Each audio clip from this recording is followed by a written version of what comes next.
Pathanamthitta Kadammanitta Mount Zion law കോളേജിൽ വിദ്യാർത്ഥിയെ DYFI നേതാവ് മർദ്ദിച്ച കേസിൽ പ്രതിയെ അറസ്റ്റ് ചെയ്യാൻ പോലീസ് തയ്യാറാകുന്നില്ലെന്ന് പരാതിക്കാരി.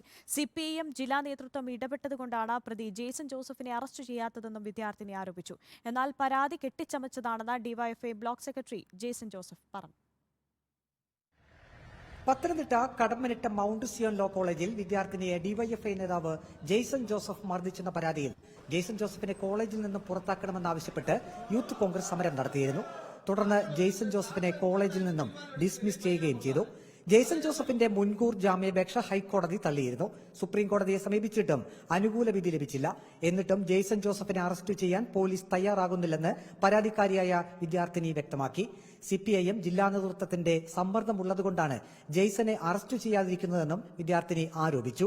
ഈ ഭരിക്കുന്ന പാർട്ടിയിലുള്ള ആൾക്കാരെയാണ് അറസ്റ്റ് ചെയ്യത്തില്ലെന്നാണ് ഇപ്പൊ പറയുന്നത്. അവരെന്ത് തെറ്റ് ചെയ്താലും പാർട്ടി സംരക്ഷിക്കും. അതേസമയം താൻ വിദ്യാർത്ഥിനിയെ മർദ്ദിച്ചു എന്ന പരാതി വ്യാജമാണെന്ന് ഡിവൈഎഫ്ഐ നേതാവ് ജെയ്സൺ ജോസഫ് വ്യക്തമാക്കി. കോളേജിലെ പ്രധാന അധ്യാപകയ്ക്കുൾപ്പെടെ മുഴുവൻ ആളുകൾക്കും നേരിട്ട് ബോധ്യമുള്ളതാണ് ഇത് വ്യാജ കേസാണെന്നുള്ളത്. മെഡിക്കൽ രേഖകൾ പരിശോധിച്ച് നോക്കിക്കഴിഞ്ഞാൽ ആ മെഡിക്കൽ രേഖകൾക്കകത്ത് ആ പെൺകുട്ടിക്ക് യാതൊരു കുഴപ്പവുമില്ല എന്നാണ് പറയുന്നത്. സമരാഗ്നി പരിപാടി പത്തനംതിട്ടയിൽ നടന്നപ്പോൾ ഡിവൈഎഫ്ഐ നേതാവ് ജെയ്സൺ ജോസഫ് തന്നെ മർദ്ദിച്ചതായി ചൂണ്ടിക്കാട്ടി വിദ്യാർത്ഥിനി പ്രതിപക്ഷ നേതാവ് വി.ഡി. സതീശനും കെപിസിസി പ്രസിഡന്റ് കെ. സുധാകരനും സമരാഗ്നി പരിപാടിക്കിടെ പരാതി നൽകിയിരുന്നു. Reporter Praveen Purushothaman, in reporter, Pathanamthitta.